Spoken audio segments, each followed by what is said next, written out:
Europe 1. Le journal de 6 heures présenté par Victor Pourchet. Bonjour Victor. Bonjour Lionel et bonjour à tous. La CEDEAO a tranché sur la crise au Niger. En sommet extraordinaire hier, les pays ouest-africains ont annoncé le déploiement de leurs forces militaires en attente, environ 1500 hommes à ce jour. Dans les plus brefs délais, ajoute le président ivoirien. Cette décision d'une intervention, c'est deux blocs qui s'opposeraient, Caroline Baudry, la CEDEAO d'un côté et de l'autre une alliance de pays dirigée par des putschistes. Avec 250 000 hommes, les armées des pays membres de la CEDEAO domineraient le bloc adverse. Même amputé des quelques pays défavorables à l'intervention comme le Bénin ou le Ghana, l'alliance militaire reste en supériorité grâce au Nigeria, explique Gabriel Poda, analyste au cabinet de conseil Sahel Politica. L'armée du Nigeria compte environ 215 000 hommes et un matériel militaire imposant. Et l'armée nigériane est classée comme étant la quatrième armée la plus puissante du continent africain. L'armée nigériane à elle seule a les capacités de pouvoir défaire les prétentions des putschistes. L'armée du Niger compte que 40 000 soldats et il faut aussi tenir compte du fait qu'il est fort probable que si une intervention militaire de la CEDEAO devait s'engager, il y aurait de fortes défections au sein des forces armées du Niger. Autre point noir côté putschiste, l'armée de l'air très vétuste ne comporte que 2 avions de combat contre une trentaine pour le Nigeria. Et les forces armées sont déjà en lutte contre les djihadistes. Idem pour ses alliés, le Mali et le Burkina Faso, ce qui les rend d'autant plus fragiles en cas d'intervention de la CEDEAO. Caroline Baudry pour Europe 1 et dans la foulée de cette annonce, Paris a réitéré son soutien à la CEDEAO, tout comme Washington, même si le chef de sa diplomatie plaide ce matin pour une résolution pacifique de la crise au Niger. Les États-Unis, par ailleurs, en proie à des incendies terribles sur l'archipel d'Hawaï, avec ce nouveau bilan ce matin, au moins 53 morts dans le comté de Maui. Il pourrait rapidement s'alourdir, prévient le gouverneur. Des milliers de personnes vont se retrouver sans domicile, explique-t-il. Et puis l'Espagne suffoque, les températures ont flirté avec les 47 degrés hier à Valence, un record historique pour cette ville du sud-est. Ce 3e épisode de canicule que les experts espèrent voir prendre fin aujourd'hui. Europe 1, 6h03. Les suites dans l'enquête sur la mort de 11 personnes dans un gîte de vacances à Witzenheim. L'établissement n'était pas aux normes. Il n'aurait pas dû accueillir du public. Des négligences de la propriétaire commencent à apparaître. Selon la municipalité, le gîte ne disposait d'aucune autorisation pour être loué. Les précisions de la correspondante d'Europe 1 sur place, Tatiana Geselman. D'après les registres de la mairie, le bâtiment dans lequel était hébergé le groupe de personnes handicapées n'a jamais été officiellement déclaré comme gîte. Il est administrativement répertorié comme local à usage agricole, selon Daniel Leroy, adjoint à la mairie de Witzenheim. Le bâtiment qui a été l'objet de l'incendie est un bâtiment qui n'a jamais été déclaré comme pouvant recevoir du public et encore moins des personnes handicapées.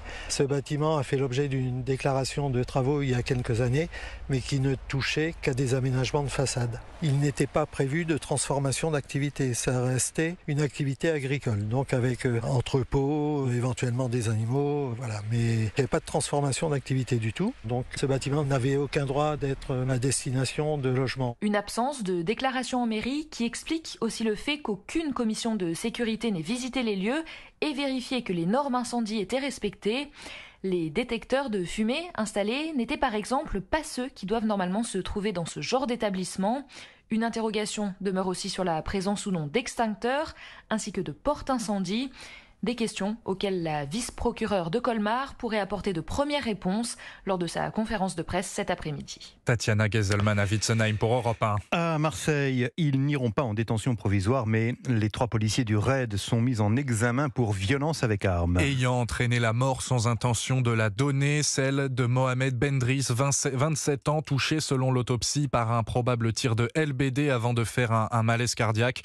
Ces poursuites insuffisantes pour la famille de la victime qui demande la requalification des faits en homicide volontaire, excessive pour Vincent Ergotte, représentant Alliance Police pour le RAID, venu soutenir ses collègues au palais de justice. La question que l'on est maintenant tous en droit de se poser, c'est quelle est la légitimité de ces mesures. Nos collègues auront passé ces derniers jours en garde à vue pour se justifier de leur métier, d'avoir répondu à des violences légitimes et d'avoir dûment procédé en fait à la parfaite exécution de leur devoir de garant de notre belle République et de notre droit républicain. Je rappelle ici que le RAID est une unité qui travaillait dans le cadre de violences insurrectionnelles pour rétablir l'ordre républicain. L'enquête nous dira dans quel cadre ont pu être réalisées se tire. Et je sais que l'avenir nous donnera raison. Mais nous ne sommes pas inquiets sur, on va dire, la légitimité in fine du travail de notre collègue. On n'est pas inquiet par rapport à ça. Vincent Ergotte, représentant Alliance Police pour le RAID. Notez aussi que la famille de Mohamed compte porter plainte contre la procureure de Marseille pour diffamation. L'un de ses communiqués relatant les faits laissait entendre qu'il participait au vol constaté en marge des émeutes. L'assurance maladie à présent, l'assurance maladie qui hausse le ton contre des médecins trop conciliants avec leurs patients. Bercy veut faire la chasse aux arrêts maladie de courtoisie. Selon le ministère, ils ont augmenté de 30% ces 10 dernières années, près de 9 millions délivrés l'an dernier pour un coût de 14 milliards d'euros payés par l'État. L'assurance maladie a donc contacté les praticiens qui en prescrivent plus que leurs confrères. Baptiste Morin. Oui, ils sont 5000 à avoir reçu un courrier leur demandant des comptes. Ceux qu'Europe 1 a pu contacter ont fait valoir les spécificités de leur patientèle, des patients aux professions pénibles, des ouvriers, des préparateurs de commandes en entrepôt, des vignerons. Tous ont ensuite reçu une mise sous objectif. L'assurance maladie leur demande de baisser le nombre d'arrêts de travail délivrés à partir du mois de septembre, et ce pendant 6 mois. C'est le cas de ce généraliste dont l'anonymat a été préservé. Ils nous disent il faut que vous fassiez pas plus de 1100 indemnités journalières sur 6 mois. C'est inatteignable comme objectif. On ne peut pas, on ne sait pas comment je soigne des patients. Je ne soigne pas des chiffres. Tous les médecins contactés par Europe 1 ont choisi de refuser cette mise sous objectif. Ils s'exposent donc à une mise sous accord préalable. Dans ce cas, chaque arrêt qu'ils prescriront devra être validé après avis par l'assurance maladie. Les explications de Baptiste Morin pour Europe 1. Dans l'actualité également, la sécheresse qui s'accentue en France. 72% des nappes phréatiques se trouvaient en dessous des normales de saison au 1er août, annonce le ministre de la Transition écologique Christophe Béchu. C'était 62% à la mi-juillet. 85 communes connaissent par ailleurs des pénuries d'eau, soit une dizaine de plus qu'il y a une semaine. 67 d'entre elles sont alimentées par camions-citernes et 18 autres par des bouteilles d'eau. Les aléas climatiques et les répercussions sur l'agriculture, on en parlera tout à l'heure à 8h15 avec l'invité de la matinale, Arnaud Rousseau, le président de la FNSEA. Et je vous signale aussi ces vigilances orange pour risque élevé de feux de forêt dans le Vaucluse et dans le Gard aujourd'hui. Le Var se rajoutera demain. C'est une première depuis près de 50 ans. La Russie se lance à l'assaut de la Lune. Son engin Luna 25 est parti cette nuit pour une mission d'1 an. Objectif, la recherche scientifique, mais aussi réaffirmer sa puissance spatiale, car depuis quelques années, Moscou accumule les déconvenus dans ce secteur, miné par les dettes et la corruption. Roscosmos, l'agence russe, peine à mener à bien ses projets, comme l'explique Olivier Sanguy.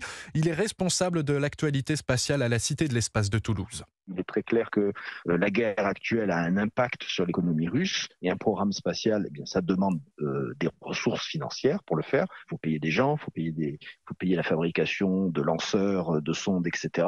Et aussi, ça demande des compétences. Les compétences, la Russie l'a notamment hérité de son programme de l'ère soviétique, c'est-à-dire ils sont déjà posés sur la Lune en automatique. Il n'y a jamais eu de soviétiques qui ont marché sur la Lune, avec des Américains. Mais ils se sont déjà posés en automatique.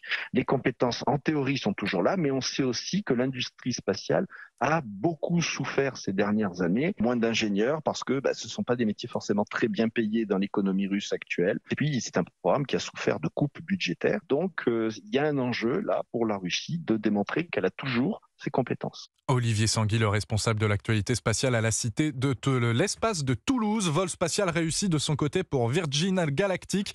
La société américaine a emmené ses premiers touristes pour un bref voyage dans l'espace. Hier, à bord, un homme de 80 ans ainsi qu'une mère et sa fille ayant remporté leur place lors d'un tirage au sort. Virgin Galactic qui promet désormais un vol spatial par mois. Son prix, $450 000.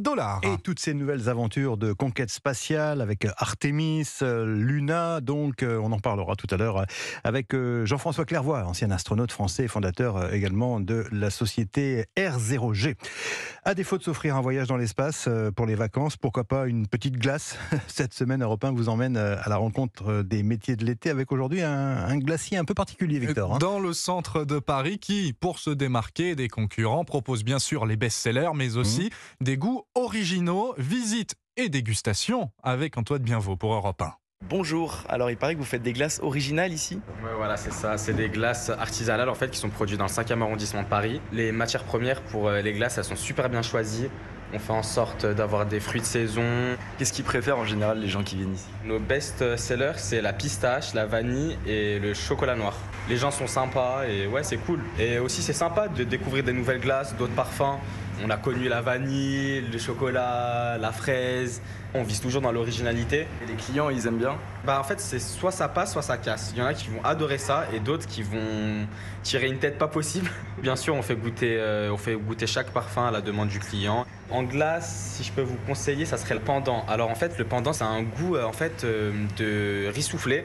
C'est super étonnant et c'est super sucré. Je vais goûter. Ah oui, ça a vraiment un goût de riz. Ouais, voilà, c'est ça. Moi, c'est juste un job d'été, mais c'est sympa, c'est cool. On est en contact de clients, c'est sympa. Ça marche en ce moment, les glaces? Ouais, si, ça marche, c'est cool. Après, là, on est le mois d'août, du coup, Paris, c'est un peu vide, mais si, ça marche. Le reportage européen d'Antoine Bienvaux. Et puis avant, le journal des sports de Dimitri Vernet qui vient de rentrer dans ce studio. Je sais qu'il va nous parler des championnats du monde de cyclisme, mais c'est parce qu'il ne s'intéresse pas à la compétition majeure du moment. Ça sent la bière de Londres à Berlin. Qu'est-ce que c'est C'est Jacques Brel qui le rappelle à l'ordre. Parce qu'on connaît aujourd'hui qui va représenter la France au World Beer Awards 2023. Ce seront les brasseurs lorrains sacrés meilleurs de France. Alors, les critères, ils sont très précis, Lionel. Il y a le goût, bien sûr, le retour en bouche et évidemment la tenue en mousse. Ça, c'est très important. Trop peu de mousse dans une bière, ça peut être rédhibitoire. La grande finale mondiale, elle aura lieu le 24 août prochain. Bon, eh bien, écoutez, on va suivre ça très attentivement. Merci Victor Fourchet. Europe 1, il est 6h13 à suivre la météo.